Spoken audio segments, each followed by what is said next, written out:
Subscribe करंतु एबे हम चैनल को आ प्रेस करंतु बेल आइकन को जहा द्वारा लेटेस्ट वीडियो रो नोटिफिकेशन आपण माननकु सर्वप्रथमे मिलिबो। नमस्कार बंधुगण आपण माननकु हम यूट्यूब चैनल को स्वागत। बंधुगण आज हम जानिबा आपणक पई मासर ए प्रथम सप्ताहटी किपरि साब्यस्त हेबो 1 रु 7 तारिख पर्यंत समय को आपण किपरि भाबरे प्लानिंग करिवे। आपणकर लव लाइफ किपरि रहइबो, बिजनेस किपरि रहइबो, व्यापार किपरि रहइबो, स्वास्थ्य, शिक्षा, पारिवारिक जीवन, दाम्पत्य जीवन, लव लाइफ सबु किछि विषय रे पूरा विस्तार पूर्वक भाबे जानिबा। तेणु वीडियो आगो को आरंभ करिबा पूर्वरु आपण माननकु रिक्वेस्ट कि चैनल जदि नुआ आछंती चैनल को सब्सक्राइब करंतु और पाखरे आसुथुआ बेल आइकन को क्लिक करंतु और कमेंट बॉक्स रे जय श्री गणेश और जय माता लक्ष्मी बोली अवश्य लिखि दियंतु जेउ कारण पई भगवान श्री गणेश और माता लक्ष्मी कृपा आपण को मिलिबो। तो आसंतु जानिबा आगामी 1 रु 7 तारिख अर्थात मासर प्रथम सप्ताहटी आपणकर किपरि कटिबो, केउ प्रकारर ए 7 दिन को आपण प्लानिंग करिवे। जदि कहिबा आपण कठिन परिश्रम द्वारा सबु किछि को ए समय रे हासिल करिवे जहार आपणकर इच्छा थिला। बड़ लोकंकर आशीर्वाद ए समय रे खास करी आपणक जीवनर सबुठारु बड़ पुंजी रहिबो। घर परिवार सह समय व्यतीत करिबारु मन आपणकर प्रफुल्लित मध्य रहिबो। समयर गति आपणक सपक्ष रे जिवो। सामाजिक दायित्व आपणकर बढ़िबो। पूर्व किछि समय रु चाली आसुथुबा कोनोसी समस्या रो हाल बाहर करिबारे आपणक पई ए समय खुशी भरा रहिबो।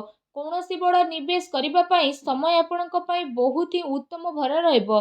फ्रेंड्स एहा सहित ए समय रे बंधु बांधवक आगमन कारणरू आपण खुशी रे निजर समय को अतिबाहित करिवे। उपहारर आदान प्रदान ए समय रे हेबो। आपणकर बजेट मध्य बिगिड़ी पारे किंतु पारिवारिक खुशी आगरे ए सबु को आपण भूली जिवे। युवा वर्ग निजर भविष्यत संबंधित योजना को काफी गंभीरतार सह नहीं मध्य जिवे। ता सहित किछि संवेदनशील तथा सोमहार रे जीवारे आपणकु अवसर मध्य प्राप्त हेबो तथा सम्मानर सहित आपणकर प्रतिटी इच्छा पूर्ण हेबो। संतान संबंधित कार्य जेमिति चाकरी ए सबु कार्यर योजना मध्य ए समय आपणकर सफल हेबो। परिश्रमर फल आपणकु उचित भाव रे प्राप्त हेबो। ता सहित जदि कहबा तो ए समय रे ऊर्जा जोश एवं मन द्वारा आपण परिपूर्ण रहिबे।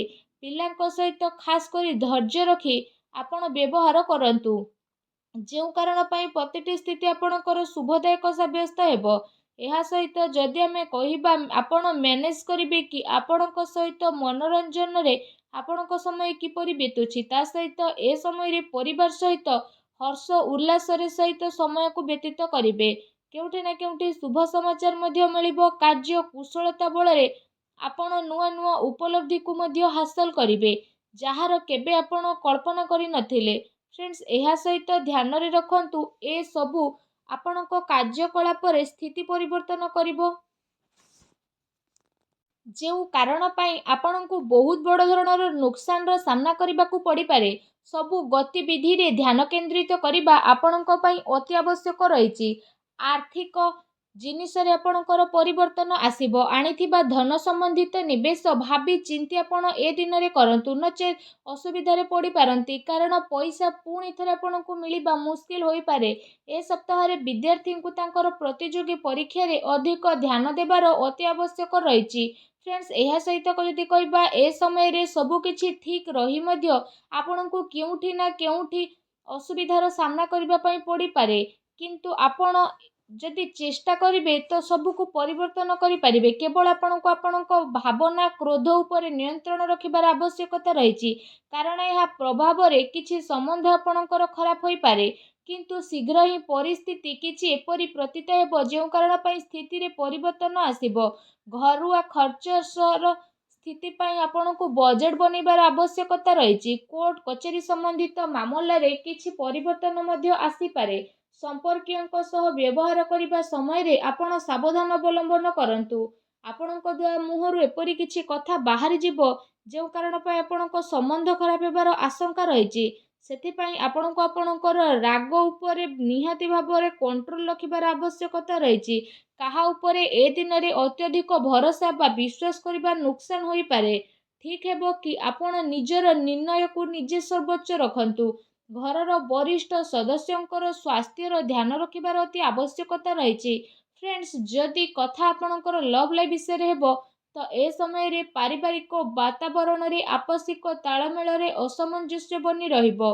प्रेम संबंध रे जणे आउ जणकर भावना को बुझिबार अति आवश्यकता रहिछि। पति पत्नी भितर किछि ए समय नोकझोक मध्य होई पारे।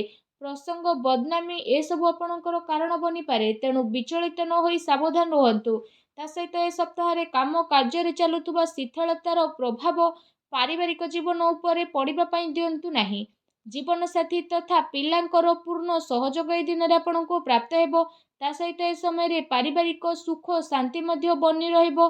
संतानक शिक्षा आउ क्यारियर संबंधित गतिविधि रे आपण सहयोग मध्य प्राप्त करिवे। घर परिवार रे आपसिक संबंध तथा प्रेम मध्य बनी करी रहिबो। विपरीत परिस्थिति कारण प्रेम संबंध प्रति उजागर रहिबार ए समय संभावना मध्य बनुछि।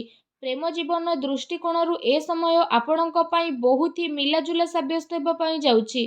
फ्रेंड्स जदि कथा आपणकर व्यवसाय कैरियर ऊपर रहिबो तो विशेष भाव में ए समय चाकरी शिक्षा आउ कारोबार रे जदि कहिबा अधिक परिश्रम करिबार आपणको आवश्यकता रहिछि।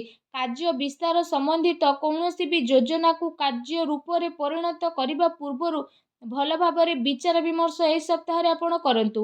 विशेष भाव में चाकरी पेशा व्यक्तिविशेष माने कौनसी अपरिचित व्यक्ति व्यवहार करने समय सावधानता अवलंबन करंतु। काम कार्य को पूरा गभीरतार सह नेबा पई चेष्टा करंतु। ए समय विशेष करी यह ध्यान रखिबार आवश्यकता रहिछि कि केउठी आपणकर सिक्रेट लीक न हो जाऊ। ए सबुर विशेष सावधान रहंतु। पार्टनरशिप संबंधित व्यापारिक गतिविधि रे आपण नजर रखंतु।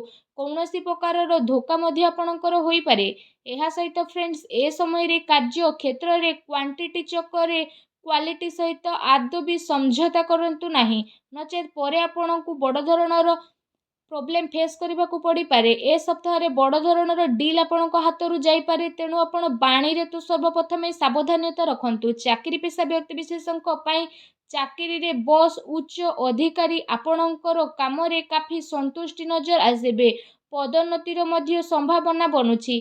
चाकरी रे मन वांछित उपलब्धि मिलिबार ए समय रे स्थिति बनुछि, जो कारण पई आपणको खुशी अनेक अनुभव हेबो। ता सहित नेसिली ए सब जिनिस ठारू आपण दूरे रुहंतु। एबे जानिबा ए सप्ताह आपणक पई कोन शुभ रंग और शुभ अंक रहिछि। 1 2 3 तारिख रे आपणक पई शुभ रंग लाल, शुभ अंक 2 रहिबो। 4 5 तारिख रे आपणक पई शुभ रंग सबुज, शुभ अंक 3 रहिबो। 6 7 तारिख रे आपणक पई शुभ रंग हळदिया धळा एवं शुभ अंक 8 रहिबो। एबे आसंतु जानिबा प्रतिकार विषय रे। प्रतिकार स्वरूप आपण कला कुकुर को रुटी खाइबा को दियंतु। घर ईशान कोण रे घिओ दीप लगांतु। देखिबे सब नकारात्मक शक्ति विनाश हेबो, शुभ फल प्राप्त हेबो। आजिर वीडियो केमती लागिला कमेंट करके जणांतु। चैनल रे न आस्थिले चैनल को सब्सक्राइब करंतु। धन्यवाद।